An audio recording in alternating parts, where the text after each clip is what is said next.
მომდევნო ერთ კვირას საქართველოს თავდაცვის მინისტრი დასავლეთში დისლოცირებულ სამხედრო ბაზებზე გაატარებს. თინა ხიდაშელი ინფოტურის ფარგლებში ჟურნალისტებთან ერთად სამხედროების საცხოვრებელ პირობებს და შესაძლებლობებს გაეცნობა.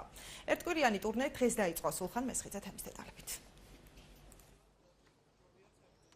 საქართველოს თავდაცვის მინისტრი მომდევნო ერთი კვირის განმავლობაში სამხედროებთან ერთად იცხოვრებს. თინა ხიდაშელმა ვიზიტი ურეხის სპეციალური ოპერაციების ძალების საზღვაო დანიშნულების რაზმის მონახულებით დაიწყო. თინა ხიდაშელი დასავლეთ საქართველოში რამდენიმე სამხედრო ბაზას მოინახულებს. ხიდაშელი სამხედროების საცხოვრებელ პირობებს გაეცნო და სამხედრო ტექნიკა დაათვალიერა.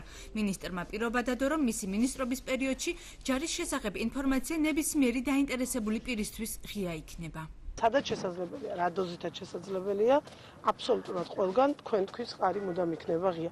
ზუსტად იმიტომ, რომ ჩვენ არავის არაფერში მოტყუებას არ ვაპირებთ, არანაირი ტაბუები არ იარსებებს ჩემი მინისტრობის პერიოდში. საზოგადოებამ ჯანსაღი დისკუსია უნდა გამართოს ყველაფერზე, რაც გვიჭირს და გვილხინს, რითიც ვამაყობთ და რაც გამოსასწორებელი გვაქვს, იმიტომ რომ ეს პროგრესისკენ ერთადერთი გზაა. ჟურნალისტებისთვის გამართული ინფოტურის ფარგლებში დღესვე მოეწყო ჯომარდობა, კატერით გასეირნება და წყალში ყვინთვის აქტივობები. საქართველოს შეიარაღებული ძალების გენერალური შტაბის უფროსის თქმით, მნიშვნელოვანია მედიამ და საზოგადოებამ იცოდეს, როგორ ცხოვრობს ქართული არმია, რაც ვახტანგ კაპანაძის თქმით ინფოტურის ფარგლებშია შესაძლებელი. ჩვენთვის თავარია და მნიშვნელოვანია, რომ მედიის წარმომადგენლები ჟურნალისტებმა იცოდნენ, თუ როგორ ცხოვრობს, რითი ცხოვრობს ქართული შეიარაღებული ძალები. დღეს გქონდა ჩვენ ფაქტობრივად ერთი გავიარეთ ის გზა, რასაც ერთი ჩვეულებრივი სასწავლო დღეს გადის სპეცდანიშნულების მებრძოლი.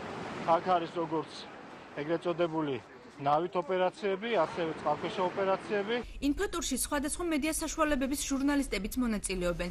მათი შეფასებით ისინი ტურის ფარგლებში ქართველი ჯარის შემადგენლობას და შესაძლებლობებს უკეთ გაეცნობიან. ძალიან საინტერესო იყო ის, რაც ვნახეთ, კიდევ 5 დღე გველოდება წინ. მართალია ყველაფერს ვერ ვნახავთ, იმიტომ რომ ზოგადად ჯარი არის ის სფერო, სადაც ბევრი რამ დახურულია, მაგრამ ის რაც ჩვენ ვნახეთ, არის საკმარისი იმისთვის, რომ შეგვექმნას წარმოდგენა თუ რა ვითარებაა დღეს ქართულ არმიაში.